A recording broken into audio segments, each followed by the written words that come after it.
Não sei o que dizer a respeito desse homem.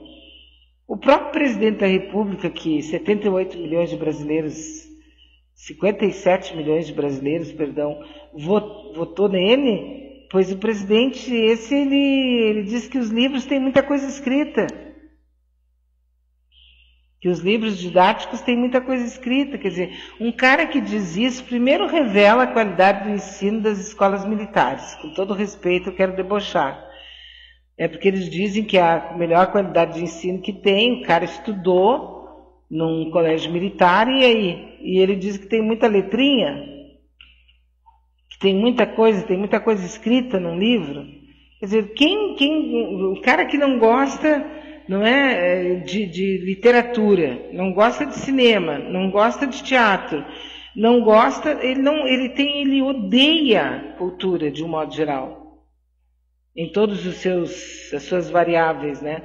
Ele condena, ele odeia, porque ele é uma pessoa tacanha, uma pessoa grosseira, uma pessoa burra, mas não é burro porque sabe lidar com dinheiro, sabe muito bem fazer uma rachadinha e tal, tudo bem, mas ele é uma pessoa tosca.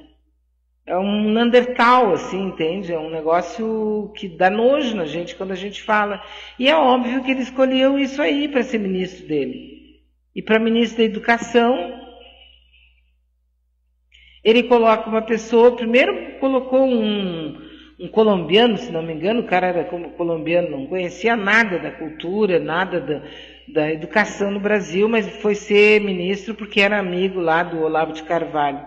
Agora colocou esse outro Weintraub, que também é do Olavo de Carvalho, que é outro tosco, que é outra pessoa grosseira, outra pessoa assustadora. E aí nós temos isso, não tem muito o que dizer a respeito disso. O que a gente pode dizer é que se nós tivéssemos um judiciário decente, se a gente tivesse até mesmo os militares que fossem decentes, eles já tinham parado, porque é demais o que está acontecendo em termos de educação. Ontem mesmo um juiz proibiu a Netflix de continuar, não é, com aquele material do Porta dos Fundos que mostra Jesus gay e tal, parará, proibiram. Eu não sei, proibir não adianta nada. Eu sou contra proibir. Qualquer coisa sou contra, nada poderia ser proibido. Porque quando o ser humano resolve fazer alguma coisa, ele só não faz quando ele não quer. Se ele quiser, pode ser proibido, pode ser contra a lei, pode ser escambar o que ele vai fazer. Nós tínhamos que ter educação, cultura, harmonizar as pessoas com elas mesmas, né? Mas infelizmente não é isso que a gente tem. Então eles proibiram o Porta dos Fundos. Ontem o Porta dos Fundos ficou no top dos trendings do Twitter, conseguiu isso com aquela porcaria que eu tentei ver um pouco daquele especial de Natal ali do Jesus deles, eu não consegui ver, porque muito pobre, muito sem graça, muito debochado, muito marginal, muito tudo que... Né?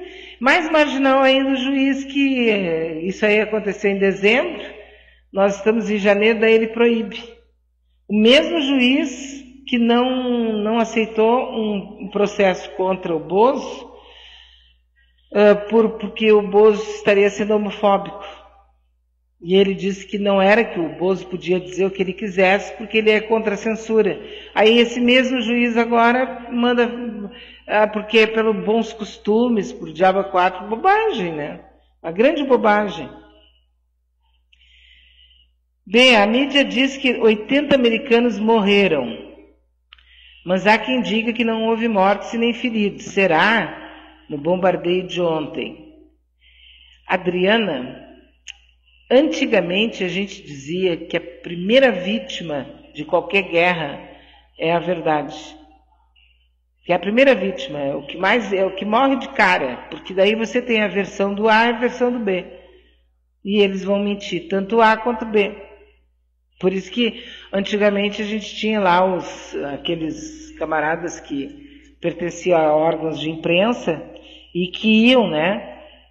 Que iam lá para o front, iam participar das guerras para poder realmente contar o que estava acontecendo, porque se dependesse só do release do governo A ou do governo B, fica difícil, né? Porque você sempre vai puxar brasa para o seu assado, como diziam lá os antigos. Então, a primeira coisa que morre é a verdade. Como nós já estamos num mundo líquido, onde a verdade praticamente desfaleceu, não vou dizer que morreu, mas desfaleceu, deu uma leve desfalecida e ainda não acordou, é muito provável que uma parte das pessoas tenha razão, mas a gente não sabe qual é, então realmente não sei. O que eu sei é que a representante do Brasil, a embaixadora do Brasil no Irã, iria hoje se reunir com as autoridades para conversar sobre a postura brasileira, mas devido aos assuntos de ontem, eles acabaram não fazendo isso, né? Porque ela não vai se reunir, ela desmarcou as reuniões. E ficou tudo mais nebuloso, mas só que assim, deixa eu ver se eu consigo falar toscamente aqui para vocês de uma maneira bem, como eu já falei em outros momentos, e depois você escuta os especialistas, eles dizem a mesma coisa, mas com muito mais clareza, com muito mais detalhes, e mais assim, baseados nos fatos que eles conhecem. Mas a gente vai meio que a gente vai tateando, né, vamos dizer assim, para poder entender. Mas o que a gente precisa sempre colocar na ponta de tudo que a gente falar desse mundo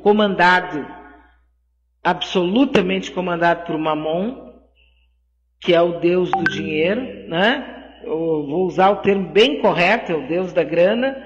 É esse que está mandando, esse que é o grande Deus que eles servem. Pois muito bem, ele disse, eu estou dizendo para vocês, que tudo tem a ver com grana e com petróleo. E petróleo, energia tem a ver com grana. Então tudo é assim, é dinheiro para as armas, é dinheiro para a indústria bélica, é dinheiro para a implantação de hospitais, é dinheiro, gente. Então, eu não tenho aqui comigo um dado importante, né? Mas eu até vou buscar aqui no Google, vamos ver se a gente consegue rapidinho, né? Qual o valor que o governo, que Trump está pedindo para o Congresso americano devido ao Irã. Vamos ver se a gente consegue aqui. Aqui, um dia atrás, tá? O presidente dos Estados Unidos, que tem a ver a estratégia dele de matar esse Soleimani, né? Mas a Exame diz, o Congresso americano pode proibir, pode votar para limitar ataque de Trump ao Irã. Republicanos e democratas enviaram uma rara mensagem de unidade em apoio a uma redução das ações contra o país no Oriente. Bom que se diga que os Estados Unidos já estavam em posição de retirada do Iraque, aliás. Então, isso aqui tudo é uma cena muito grande que pode levar à reeleição do Trump e, principalmente, grana, muito dinheiro para especialmente para o instrumento da guerra.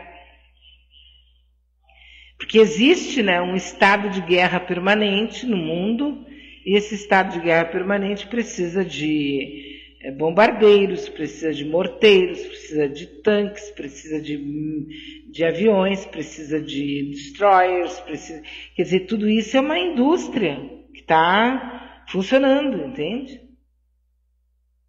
Então, muitas vezes tu fala assim e parece, tu tá louca, porque não, é só grana, é grana, tudo é grana.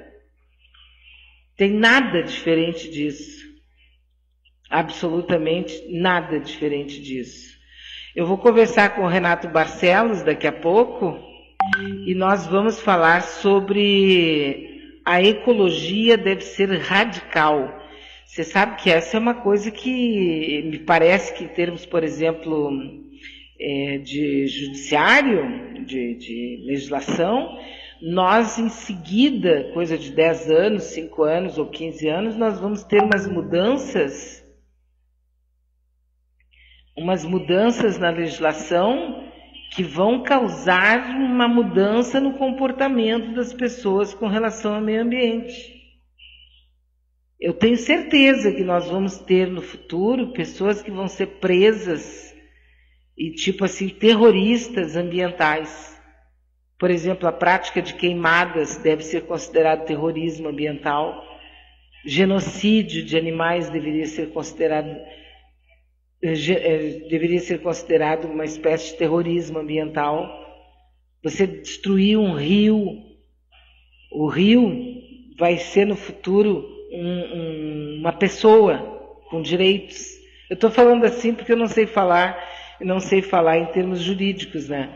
Mas um rio, por exemplo, o Rio dos Sinos, ele vai poder entrar na justiça como se ele fosse uma pessoa, pelo seu direito de viver num futuro.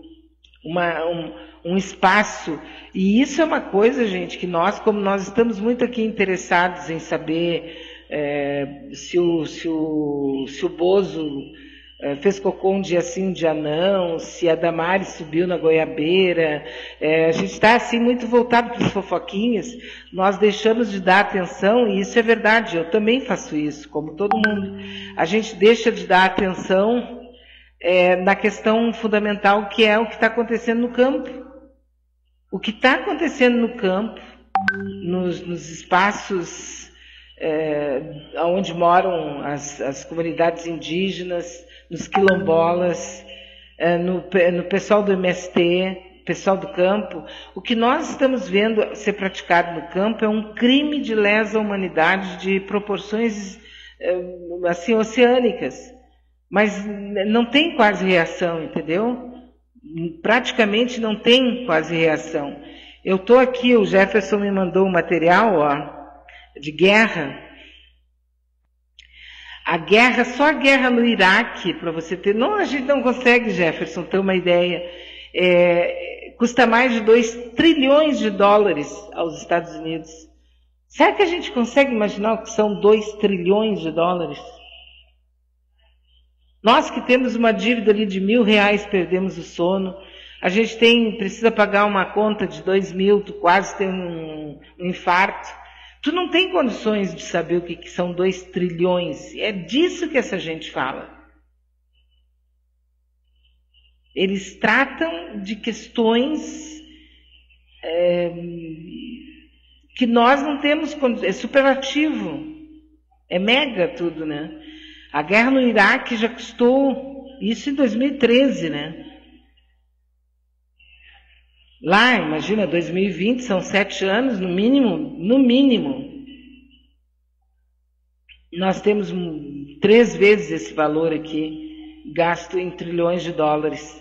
E tem um dado, inclusive, que saiu há 2 dias, o 3, onde diz que o gasto nas guerras já poderia ter acabado com a fome no mundo inteiro.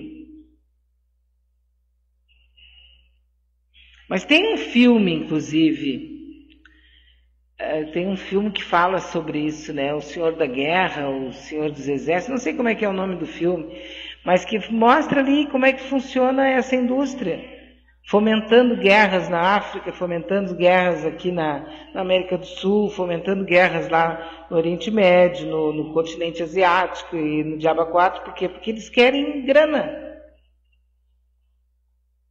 Basicamente grana.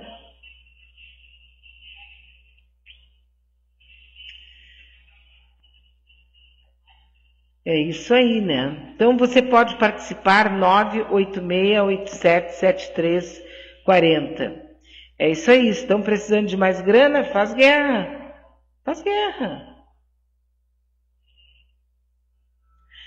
Beatriz, o ouvinte que falou do Moro esqueceu todo o mês de dezembro de 2019.